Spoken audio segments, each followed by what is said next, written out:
नमस्कार, कसे आहात सगळे? तर आपल्या आयुर्वेदा या चॅनलमध्ये सगळ्यांचं स्वागत आहे. तर आपला आजचा विषय आहे झोपेत लाळ गळणे. बऱ्याचदा काहींना सवय असते झोपल्यानंतर लाळ गळती झोपेत व लहान बाळाची देखील लाळ गळती. तर त्यासाठी आपण आजच्या व्हिडिओमध्ये त्याविषयी माहिती जाणून घेणार आहोत. झोपेत लाळ गळणे बंद कशी करावी? तर चला जाणून घेऊया. कवटाचे सरबत करायचे आहे व सरबत प्यायचे आहे रात्री. रोज रात्री झोपण्यापूर्वी तुरटीच्या पाण्याने गुळण्या कराव्यात. नंबर 3, रात्री झोपण्यापूर्वी मूठभर फुटाणे खावेत, त्यावर पाणी पिऊ नये.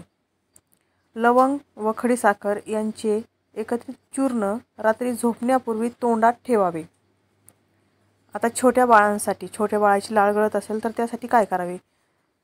काहींना माहीत असेल, पूर्वी गणगोळी द्यायची बाळाला थोडीशी अशी तोंडात चघळायला. आणि आपण आणखी एक उपाय जाणून घेऊया छोट्या बाळासाठी.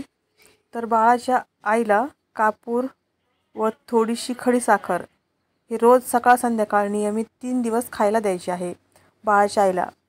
हे खाल्ल्यानंतरही बाळाची लाळ गळणं बंद होते. तर तुम्हाला कशी वाटली माहिती? मला कमेंट करून नक्की सांगा. पूर्ण व्हिडिओ ऐकल्याबद्दल सर्वांचे धन्यवाद. माझ्या चॅनलवर जर तुम्ही नवीन असाल तर प्लीज मला लाईक करा, शेअर करा व सबस्क्राईब करायला विसरू नका. धन्यवाद. अशाच नवनवीन माहितीसाठी आयुर्वेदाला फॉलो करा. धन्यवाद.